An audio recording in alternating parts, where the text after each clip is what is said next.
તો અંતિમ ચેતવણી અને ભીષણ જંગની શરૂઆત થશે અને આ યુદ્ધ મહાયુદ્ધમાં પરિવર્તિત થાય તો નવાઈ નહીં, કારણ કે કોઈ જ હવે એવા રસ્તા દેખાતા નથી.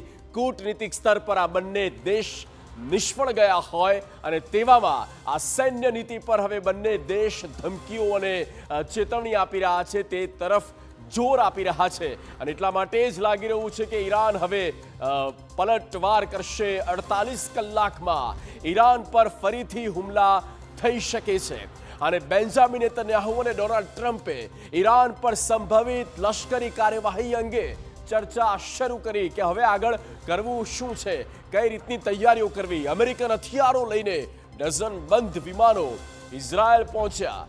લેબનાનમાં જ્યાં 30થી વધુ હિઝબુલ્લાના ઠેકાણા પર હુમલાઓ કરવામાં આવી શકે અને અમેરિકા જો નાકાબંધી હટાવે, નહીતર ઓમાન સમુદ્ર કબ્રસ્તાન બની જશે. અને ટ્રમ્પની ઈરાને ધમકી, સમજૂતી કરો નહીતર તમારી પાસે કંઈ બચશે નહીં. આ પ્રકારની વાત બંને તરફથી થઈ રહી છે. અને હવે તેવામાં કોણ કોના પર ભારી પડે છે તેને લઈને કોનો અહંકાર કોને સામે વધારે મજબૂતાઈ સાથે આ યુદ્ધમાં દેખાય છે અને કોની જીત કોની હાર, બસ આ જ ઈગો પર આવી ચૂકી છે આ લડાઈ, તેવું અત્યારે લાગી રહ્યું છે.